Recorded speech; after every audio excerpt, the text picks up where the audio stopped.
Welcome once again to Lehto's Law. Here's Steve Lehto. I mentioned not long ago that I got rear-ended my new Ford Explorer, and it was unfortunate, but I'm okay. So I said I'd do a video when I got my Explorer back to talk to you about the process. The interesting thing is I've been dealing with insurance companies as an attorney for 28 years. But it's been 25 years since I filed a claim on a vehicle that I myself own. So I've talked to a lot of people who had bad experiences with their vehicles, but it's always an interesting experiment to go through it yourself and say, like a doctor checking into a hospital and going through the whole process and going, hey, here's what it's like to be a patient for once. So it's interesting. My vehicle got hit on a Tuesday afternoon, and I got the vehicle back the following week from Friday. So in other words, it got hit on the 18th. I got it back on the 28th. So 10 days after I got hit, I got the vehicle back. It is in perfect condition. It looks brand new. In fact, it's got about 13,000 miles in the odometer. But I'm going to walk through the process for you just so we can talk about this. There's some things to learn here. Plus, I had somebody ask me, Steve, what on earth is no-fault insurance? Michigan is one of the few states with no-fault insurance.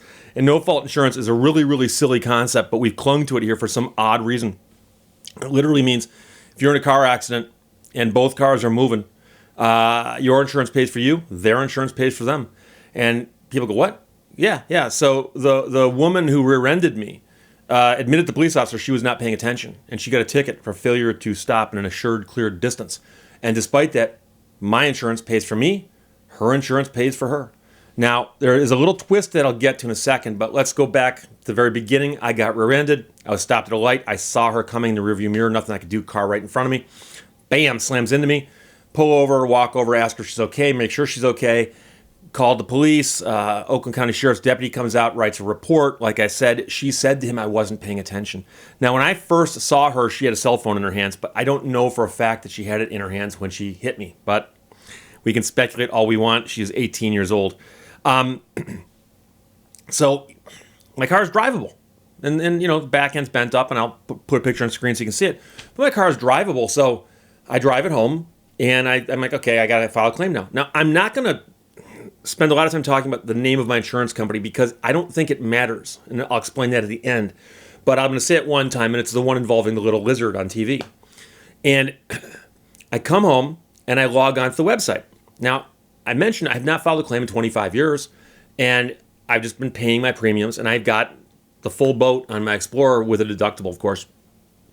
I log onto their website, goes, what would you like to do? And I said, I'd like to report a claim. And there's a little button, report a claim. So I clicked on report a claim. And it starts asking you questions. And I don't know the exact order of the questions, but one of the things it says, first of all, is, are you okay? I'm okay, no injuries. And then it's like, okay, would you like to speak to a representative, or do you want to try to file the claim yourself? And it's interesting because in the old days, if you called, you'd get a representative who'd walk you through a checklist. But of course, the checklist they're walking you through, they can put into a computer program and have you walk yourself through it. It's not that difficult. And it's actually pretty cool to see this. So, it goes, what happened? And so there was a bunch of radio buttons. And one of them actually had a list, and it goes, you hit somebody from behind, somebody hit you from behind. And that's clearly so somebody hit me from behind. Click that button. Was there damage to your car? Yes. Was a police report generated? They actually had a picture of a car, and it said, please indicate which portions of your car were damaged. Where does it hurt? And so I pointed here and I pointed there because the lift gate was pushed in, and there was a little bit of damage. Well, the bumper also got damaged. A little bit of damage to the right rear quarter near the where the fuel filler is. So there was damage technically to 3 different surfaces that could be identified separately on the little where does it hurt icon. So I clicked on that, and then it says, according to our records, you have full coverage on this thing.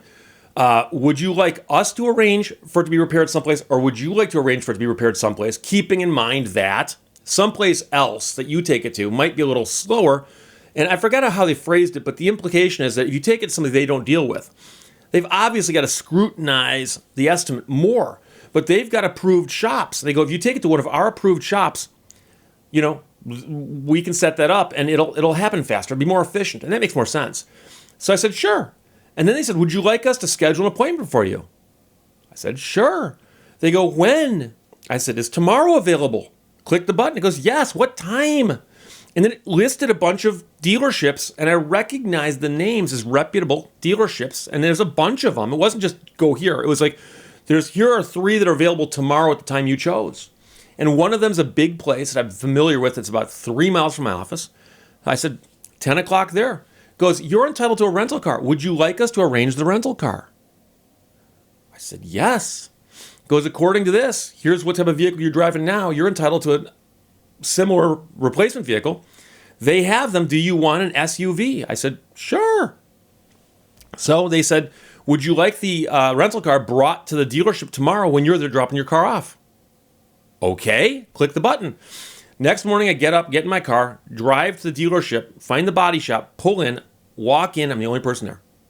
Guy goes, you're Steve Lehto, 10 o'clock, right? I said, yes, I am. So they've scheduled it. So the guy walks up, has me fill out a couple things. He actually already had stuff filled out. We went outside. We walked around the truck. I pointed to what I was, I look here, and the guy goes, okay, cool. I think this will be, something we can handle. Go back inside. As we're walking inside, a young man pulls up in an SUV, comes walking over. He goes, Steve Lehto? I go, yeah. And he goes, there's your rental vehicle. He goes, and he's one of those space age, modern guys. He's got the iPad that's got all stuff on it. And he goes, click here, click here, click here, initial here, boom, there you go, you're all set. And he goes, according to the records here, it's going to take a week to 10 days maybe. But he goes, but if you need it longer, just, we'll find out, basically, because they communicate with the insurance company. They communicate with the body shop, and the body shop communicates with the insurance company. And he goes, and so, here's, boom, there's the keys. So I go back inside. The guy goes, we'll have an estimate about, I think he said that day. But he goes, we'll have an estimate, within 24 hours. And so I drive home in the SUV. It's a big monstrosity, bigger than the Explorer. And so I go through this whole thing, and I get home, and I go back onto the website for the insurance company. And I notice that when I click on the file claim, it now says claim has been filed with a progress bar. And it says, claim filed, vehicle brought to repair shop, estimate made, and that was not clicked yet. A couple hours later, I got an email saying an estimate has been made. I believe it was that same day. But an estimate got made of about $5,700 in damage. Now, I've had several people comment on that number and say, Steve, that number's inflated, it's crazy, whatever. It turns out, and by the way, I spoke to the adjuster. My adjuster called me. And a young man from Chicago.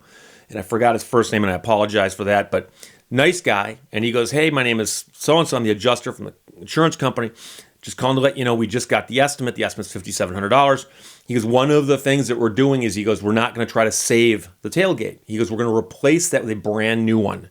He goes, you've got a brand new vehicle, 13,000 miles. He goes, and I know this is a sales job, but he goes, we're not going to put used parts on your truck if it's that young. He goes, we're going to put a brand new tailgate on your vehicle. So they put a brand new tailgate. He goes, it's salvaged the old glass, but that's okay because I have a sticker on it. And I believe the windshield wiper arm and motor and those controls. But he goes, but the gate is going to be brand new. There was some other damage to the vehicle that I had not spotted regarding like the floor pan and the exhaust, although the exhaust sounded funny on the drive-in, so I realized that something had come loose or something had happened to the exhaust. $5,700, and he goes, and according to this, they'll be done by the 28th, which is again about a week ahead in a day or two. But so I got hit on Tuesday, dropped off on Wednesday, so a week from the upcoming Friday, it's going to be done. And he goes, and he goes, it shouldn't be a problem at all. And he goes, and you can log on to the website and keep track of it.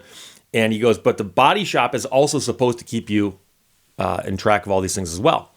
And one of the things that I had done when I was at the body shop is I'd signed an approval saying, yes, you may text me updates.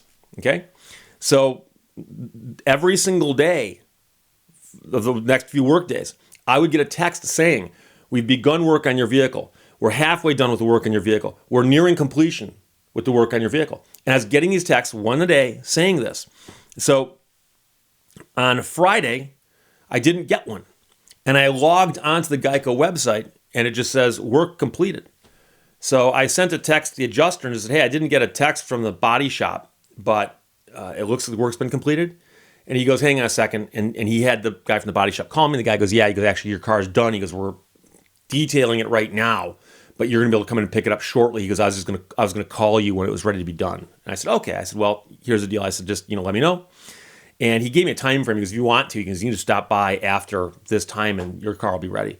And I said, okay. So drive over there with the SUV, walk inside. The guy goes, oh, hey, how you doing? He goes, your vehicle's done. All you got to do is, pay the deductible. We'll get to that. And a few minutes later, they pull it around out front.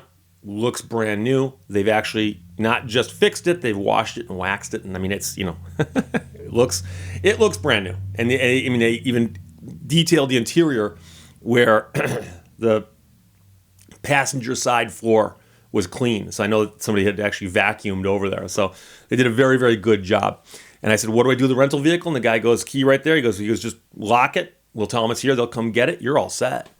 And so when I was done, they handed me over a big pile of documents inside a folder that's got all of the repairs listed and everything. And it says what work they did. I saved the window sticker. It's like the wristband when you get back out of the hospital. And, I have a list of all the stuff they've done. But the cool thing is that the insurance company, number one, because I hadn't filed a claim in so long, had given me accident forgiveness. And as you can imagine, in a no-fault state, it doesn't matter whose fault the accidents are. If you have an accident, it can cause your rates to go up. I know people who've been T-boned by a drunk driver, and their rates went up because they were involved in an expensive accident. So my rates are not going to go up. I did have to spend the $500, but Michigan does allow you, if you are completely innocent in an accident, the other person's completely at fault, such as rear-ending somebody when you weren't paying attention, you can sue that person to recover your deductible. It's called mini tort. And so I could, if I wanted to, I could sue the woman who hit me for the recovery of that. But most insurance companies can basically, as a gentleman's agreement sort of thing, call each other and say, hey, look, our insured could sue your insured for $500. Pay up. And 99 times out of 100, they will. So I paid the deductible, but I have every confidence I'm going to be getting it back. And if I get it back from, I'm not exactly sure how the process works, if it goes through the insurance company or directed to me, but if I don't get it back, I'll sue her and I'll get it back. I will. But I won't need to, I don't think. But this gets us to another question. And the bigger question is this. People have said, Steve, what about the fact that your vehicle was damaged and has now been repaired? The value of your vehicle has been diminished. Do you get money for diminished value? And in Michigan, you do not. Another one of the funny quirks of Michigan law. And by funny, I mean odd, not ha-ha funny. I bumped into an attorney who was from Florida. And I said, what do you do for a living? He goes, I filed diminished value claims. I said, wow. I said, I'm in Michigan. We don't have those. And he says, yeah, you do. Yeah, you do. I go, no, we don't. And he goes, well, I'm an attorney. You do. I go, I'm an attorney. We don't. And he goes, you're an attorney in Michigan? I go, yeah. And he goes, and you don't think you have diminished value claims? I go, no, we don't. And he goes, yeah, you do. Well, we don't. So diminished value is the idea that if your car gets damaged and then repaired, even if it's repaired perfectly, the fact that it now has a damage report on its file, the car's worth less money. So if I go to sell my car and I disclose it was in an accident, I can show them all the work that was done perfectly, and they're still going to say, yeah, but it was in an accident. So the car has gone down in value a little bit. Some states, many states, allow you to recover for that. It depends on what state you're in, how easy it is, how much money you'll get for it. Michigan works on the theory, and it's a theory, it's a fiction, that if I bend a body panel and I pay to have it unbent, we're even. That's how it works. And so diminished value, if you look it up, and I got this from the Insurance Information Institute, or the III.org. Depending on its age and condition, a car that has been in a major accident generally has less resale value than the same vehicle in pre-crash condition. Even if the car repairs meet the highest quality standards, potential buyers are unwilling to pay as much for a car they know has been previously damaged. The difference between the pre-accident car value and the market value of the post-repair car is known as diminished value. So somewhere down here it says, in all states except Michigan, If an accident is the fault of another driver, you would receive compensation for diminished value. So in all states except Michigan. Now, I'm not going to vouch for the other 49. I have not done the research to confirm it is in fact 49 others, but I can tell you for a fact that Michigan does not have these claims. And so my car got dented, it got undented. I've been made whole. Yes, I had to fork over $500 for the deductible. I'm confident I'm getting that back. So somewhere down the road, I'll casually mention in another video whether or not I got the money back, but the entire claim was wrapped up Friday. And this is the weekend I'm speaking to you, so obviously it's too soon to know whether I'm having any issues getting that money back. I can tell you that years ago, long ago, and far away, I did actually have to sue somebody in small claims court for the deductible, and I won. And in fact, it was so simple that when I got to court, the judge sent us into another room with a mediator, and the mediator turned to the other person and said, "Why don't you just pay the money? You're going to lose." And they said, "Oh," pulled out a checkbook, cut me a check. And the check was good. So that's how it works. But I'll tell you that I was talking to the body shop guy, really, really nice guy, one of these great experiences of dealing with a good customer service person.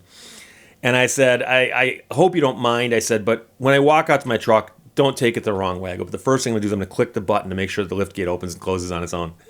And he laughed and he goes, "Steve, if I walked out there with you and the keys in my hand," he goes, "the first thing I'd do too." So no offense taken. And I walked out, clicked the button, watched it open, clicked it again, watched it close. And then I also drove it around a bit over this weekend. Runs perfectly fine. You would never know. I plan on keeping it for a long time. The other Explorer I have is a 2002. I've kept it for all these years. I might keep this one for just as long, so I don't care about the diminished value thing. But that's how it ends with my insurance claim. It all ended well. Questions or comments, put them below. Let's talk to you later. Bye-bye. Thank you for watching Lehto's Law. Mind the gap.